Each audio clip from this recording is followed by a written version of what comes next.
Hi, this is Eric the Parts Doctor, and today I'm going to show you how to replace the float on your LG washer.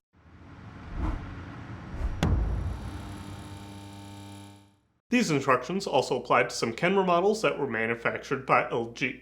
These Kenmore models have 796 as the first three digits of their model number. The float acts as a one-way valve, allowing air to escape the washer but not letting water through the vent. If this part fails, water or suds can leak through the vent and out of the washer.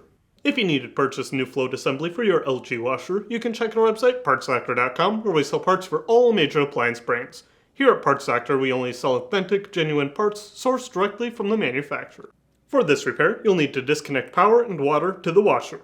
Using a Phillips head screwdriver, remove these two screws on the back of the washer.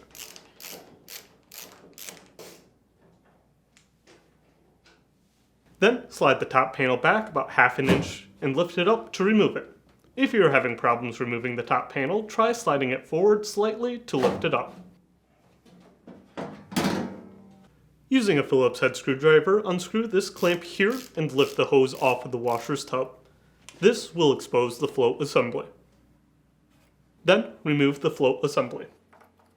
If you need to purchase a new float assembly, you can check out our website, partsdoctor.com. We'll leave a link in the description below.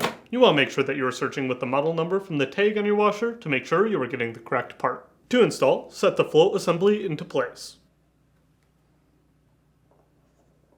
Then place the hose and hose clamp back over the tub of the washer.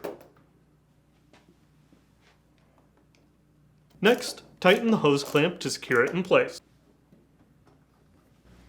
To reinstall the top panel, align it to the washer so that the rear brackets are towards the back of the washer. Then, align the tabs on the top of the washer to the slots on the bottom of the panel and set it into place. Slide it forward to secure it in place. Next, reinstall the two screws to secure the top panel. And that's it for today's video, and if you found this video helpful, make sure to leave a like and comment down below, and for more videos like this, please consider subscribing.